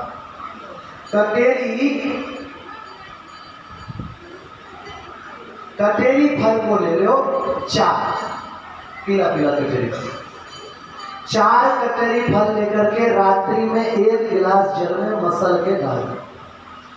प्रातः काल उसे छान करके पी लो। 7 दिन तक करना है, शुगर जीवन में कभी नहीं होगा। गरुड़ पुराण की ओर से बाकी समाधान तो करेंगे। एक चीज और बता दो, ये हमारे जो दास का लिखा हुआ ग्रंथ है आयुर्वेद, ये ग्रंथ पूज्य श्री बाबा महाराज ने ले रखा है, श्री गौरदास बाबा।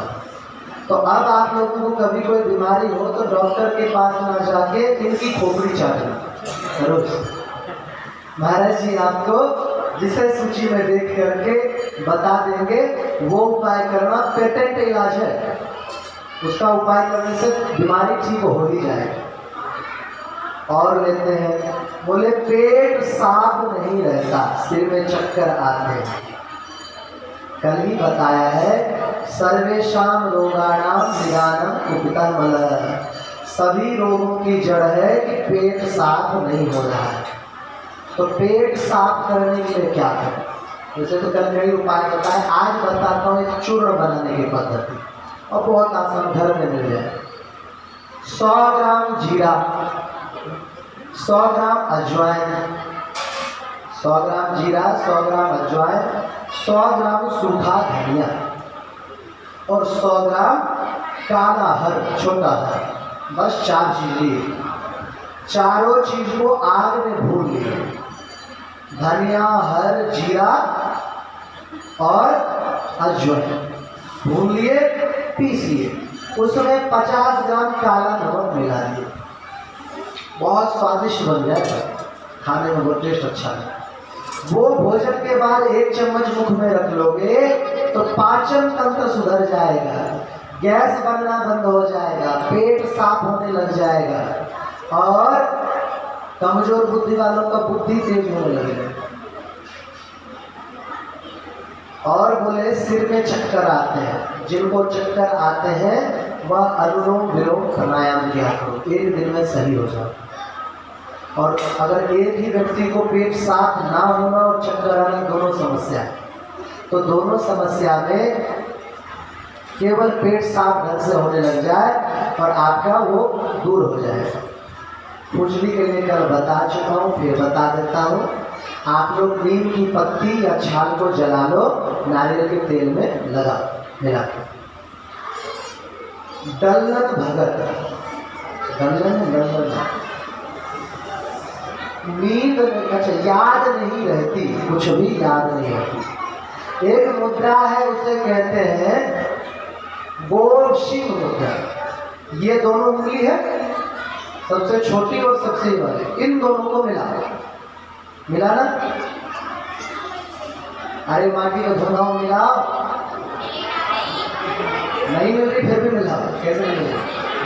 तो इन दोनों को मिल जाए तो ठीक, अपने आप मिल जाए, नहीं तो प्रयास करो मिलाने। ये दोनों मिल जाए, इसको 5 मिनट भी रोज कर लिए तो मुझसे पूछते हो कि ये कैसे आता है, आप ग्रंथिंग करते हो, ये करते हो, वो करते हो, एक साथ में सारी चीजें। इसको करोगे तो बुद्धि अति तीव्र हो जाएगी।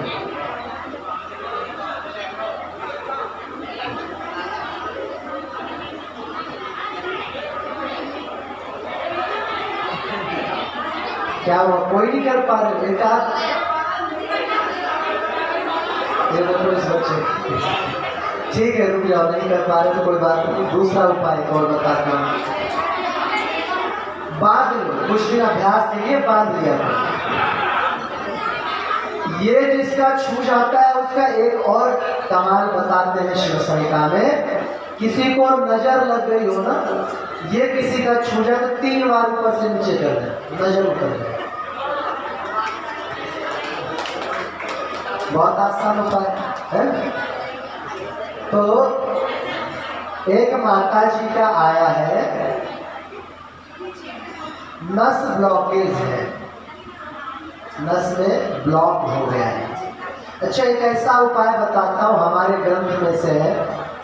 कैसा भी नस ब्लॉकेज हो, वो नस ब्लॉकेज ज़्यादा से ज़्यादा 15 से 20 दिन के भीतर समाप्त हो जाएगा। यहाँ तक कि एक ऐसा भयंकर ब्लॉकेज होता है जिसमें हमारा मुंह टेढ़ा हो जाता है ना, जैसे मुंह टेढ़ा, नाक टेढ़ा, आधे मुंह से बोलते हैं लोग, हाँ जो भी कहते हैं। तो वो अगर हो गया हो, उसका बता रहा हूँ, ये या तो लिख लेना या रिकॉर्ड हो जाए बाद में। सुन, शरीर का कैसा भी ब्लॉकेज हो, 3 से 4 महीने में तो जिसका मुंह टेढ़ा हो जाता है वो सही हो जाता है, हमने कईयों का किया। अब इसी से विचार करो, 5 साल लगे इस पुस्तक को बनाने में, 1500 अध्याय का पुस्तक है, तो कितना प्रयोग किया होगा अभी तक में। करोड़ों की औषधि 1 साल के भीतर, आप इससे अंदाजा लगाना, 27 लाख तो महाराज केवल कुरियर चार्ज हुआ था, केवल कुरियर चार्ज। कितनी औषधि गई होगी, तो लाभ होता है तभी तो औषधि लेते हैं लोग। तो नस ब्लॉकेज के लिए सुन लो, मगज, अखरोट, अलसी, दालचीनी, काली मिर्च, तेज पत्ता, मगज, मिश्री और हरद्वानी, ये 8 औषधि लेनी है। 10-10 ग्राम पीस करके रख लेना, 10 ग्राम सुबह, 10 ग्राम शाम, पानी के साथ ले लेना, गर्म पानी के साथ। कैसा भी ब्लॉकेज हो, यहाँ तक कि साइटिका समझते हो, व्यास लोगों को प्राय हो जाता है, लोग एक तरफ का कमर दर्द, बच्चे एक तरफ कमर दर्द होने लगेगा, कि पैर से लेके कंधे तक एक ही तरफ दर्द होने लगेगा, ये दूर कर देगा। बोले बाबा इतनी चीज पता नहीं मिलेगा नहीं मिलेगा, तो क्या करें, 4 लहसुन लो, रह गया, 4 लहसुन लो और उसे आग में या घी में भून के पका लो और पका के चबा। कैसा भी ब्लॉकेज होगा खोल देगा, यहाँ तक कि हार्ट ब्लॉकेज होगा वो भी समाप्त कर देगा। या हार्ट का ब्लॉकेज है तो बहुत आसान उपाय आप लोगों को बताया, सरल उपाय, कि पीपल का 10 पत्ता लो और कुछ काली मिर्च और थोड़ा सा गुड़ लेकर के काढ़ा बनाओ, 15 से 20 दिन के भीतर हार्ट ब्लॉकेज समाप्त हो जाए।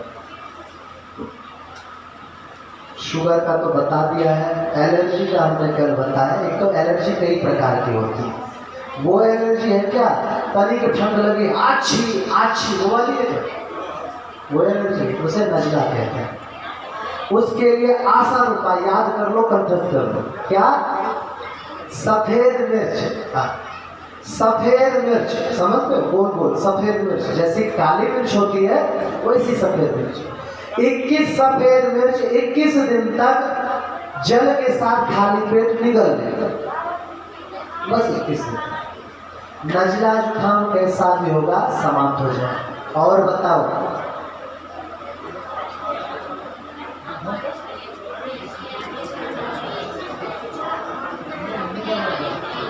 सफेद मिर्च को चबाना नहीं है, डायरेक्ट निगल जाना है पानी के साथ।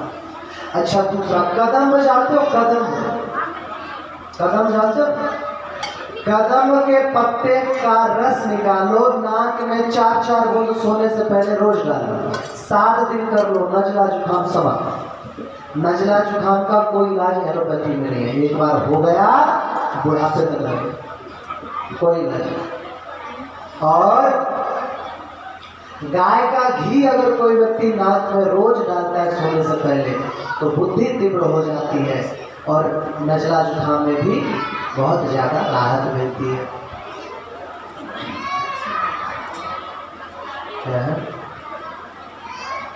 क्या स्त्री को गुरु बनाना चाहिए, बड़ा प्यारा प्रश्न है।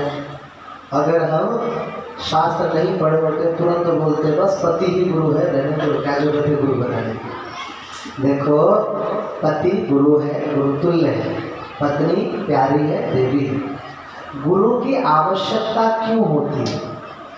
भगवान कृष्ण ने दुर्वासा प्रसंग में गोपियों से कहा है, नित्य उच्चारण करते हैं, अज्ञान तिमिरांधस्य ज्ञानांजन शलाकाय। अज्ञान रूपी तिमिर एक रोग है। तिमिर माने रतौंधी, रतौंधी की बीमारी, तिमिर रोग आयुर्वेद की भाषा। ऐसी बीमारी जिससे होता तो प्रकाश है लेकिन दिखता अंधेरा है।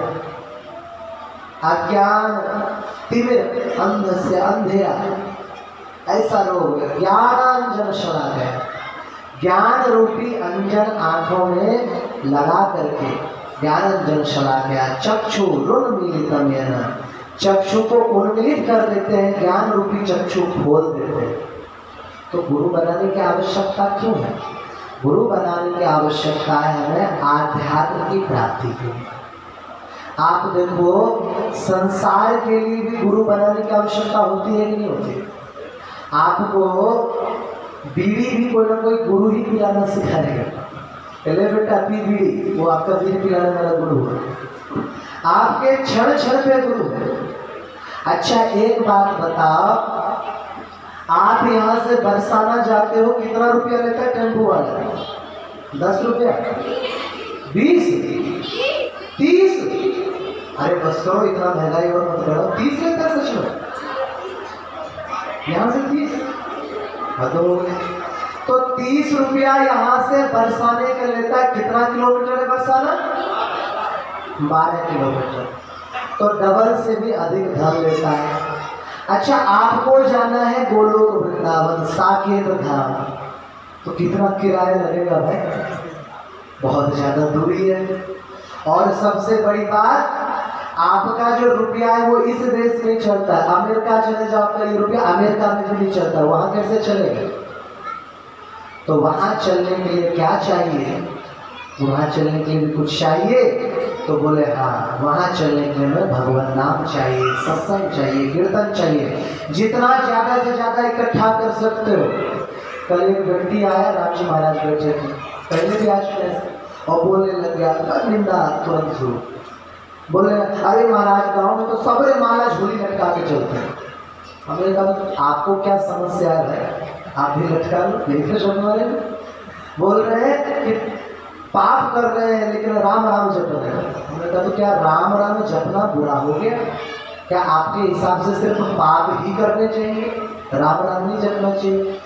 तो बोले ज्यादा से ज्यादा भगवान नाम इकट्ठा कर लो, ज्यादा से ज्यादा सत्संग श्रवण करो, ज्यादा से ज्यादा एकादशी कर लो, ये तो हो गया आपका धन। लेकिन गाड़ी है गुरु जी की, बिठाएंगे तो गुरु जी ना। जो ड्राइवर है, जो सारथी है, ठाकुर जी ने भी गुरु बनाया, वर्णन किया। उपमन्यु जी ठाकुर जी के गुरु जी हैं, वर्णन किया था हमने। संदीपनी मुनि तो शिक्षा गुरु हैं। सांडिल्य जी नामकरण आदि में संस्कारों में कर्ण भेदन में गुरु बने हैं। और श्री उपमन्यु जी ठाकुर जी के दीक्षा गुरु हैं, ऐसा शास्त्रों में वर्णन है। भगवान ने भी दीक्षा दी। और तो और आप कहोगे कि आप कैसे कह सकते हैं, क्या किसी महात्मा ने किसी स्त्री को दीक्षा दिया है? आप कहोगे हमें शास्त्रों के प्रमाण नहीं चाहिए, आप गार्गी बोलोगे कि गार्गी ने याज्ञवल्क्य जी से दीक्षा दी, हम नहीं मानते। तो ठीक है, अर्वाचीन तो मानोगे ना? श्री मीराबाई जी ने रैदास जी से राम मंत्र की दीक्षा दी। मीराबाई के माता जी श्री झाली रानी जी ने, उन्होंने भी रैदास जी से आकर के दीक्षा ली। और तो श्री महाराणा प्रताप जी की पत्नी अजबदे बाई जी माता जी ने विठल नाथ गोस्वामी जी से दीक्षा ली। वो छोड़ दो, श्री करमती बाई जी ने अपने पिता से ही कृष्ण मंत्र की दीक्षा ली। और शास्त्रों में एक से एक उदाहरण है, जब स्त्रियों ने संतों से दीक्षा लेकर के भगवान का भजन किया, एक से एक उदाहरण। तो दीक्षा अवश्य लेनी चाहिए, परंतु किस से ले? आजकल तो महाराज ठेला लगा के बैठा, दीक्षा लो दीक्षा, दीक्षा लो दीक्षा, 100 रुपए किलो दीक्षा, 500 रुपए किलो दीक्षा, कोई भी गुरु बन जाता है। परंतु महाराज गुरु बनने का अधिकार सभी को नहीं है। गुरु बनने के लिए भी कुछ कोटि महात्माओं ने तय किया है। बोले हम ब्राह्मण हैं, हम जन्म से गुरु है, ये चोट्टा तू गुरु बनेगा, बीड़ी पी रहा है, चिलम पी रहा है, एक दूसरे के हमारा है तो कोई महाराज माला लेके फिरते हैं। हमने कहा तुम्हें क्या तकलीफ है? निंदा कर रहा है, खुद को श्रेष्ठ समझ रहा है, वो गुरु होगा नहीं। भगवान श्री कृष्ण गीता में भक्त का लक्षण कहते हुए कहते हैं अद्वेष्टा सर्वभूतानां मैत्रः करुण एव च निर्ममो निरहंकार सम दुख सुख क्षमे। समझ लो यही गुरु का लक्षण है, जिसका किसी के प्रति द्वेष ना हो, सभी भूतों के प्रति करुणा हो, सभी मनुष्यों के प्रति मित्रता का भाव हो, भगवान कृष्ण में अत्यंत प्रीति हो। और वही श्लोक समझने में भागवत कहती है विरक्तो वैष्णवो विप्रो वेद शास्त्र शुद्ध दृष्टांत कुशलो। बोले कि अगर वेद पुराण आदि का अध्ययन नहीं किया होगा तो वो व्यक्ति गुरु बन गया। अब गुरु तो बन गया और क्या बोल रहा है कि माताओं को, स्त्रियों को गुरु जी के चरण नहीं छूने चाहिए, कन्याओं को नहीं छूने चाहिए। कहाँ लिखा है भाई? अपने चरण क्यों छुआ जाता है? हमारे उंगलियों से कहते हैं गुरु जी के जब चरण छूते हैं, अंगूठा छूते हैं, अंगूठा में से उनकी सात्विक पॉजिटिव एनर्जी, सात्विक ऊर्जा हमारे उंगलियों से हमारे भीतर प्रवेश करती है। कौन प्रणाम नहीं कर रहा? मीरा जी साष्टांग दंडवत करती है संतों, सभी प्रणाम करना चाहिए। तो अगर गुरु जी, मैं अक्सर कहता हूँ बाकी कोई पढ़ा लिखा हो या ना हो, महात्माओं को होना चाहिए। अगर एक महात्मा रूपधारी बिना पढ़ा लिखा आएगा तुम्हारे से चिलम पिएगा और चिलम ही फैलाएगा। मैं तो कभी कभी सोचता हूँ अगर मैं भी बीड़ी पीता तो पूरे ब्रज को अपना चेला बना लेता। बीड़ी का सबसे बड़ा संप्रदाय चिलम पियो चिलम पिलाओ, इतना ही। तो बनाओ गुरु, अवश्य बनाओ, लेकिन पहले देखो शास्त्रज्ञ महापुरुष है या नहीं। अच्छा, केवल साधु होने से भी गुरु बनने के लायक नहीं बन जाता व्यक्ति।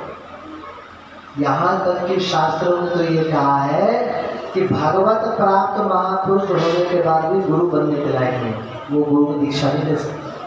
तो क्या प्रमाण है आपके पास? बोले देखो वल्लभाचार्य जी प्रयाण कर गए, उसके बाद चाचा वृंदावन दास जी 90 साल के महात्मा हैं, भगवत प्राप्त महापुरुष हैं, परंतु उन्होंने जब भी किसी गांव के लोगों को भक्ति में लाए, दीक्षा विठल नाम जो बच्चा 8-9 साल का, उनसे दीक्षा ली। कारण क्या है? बोले पीठ का आचार्य जो होता है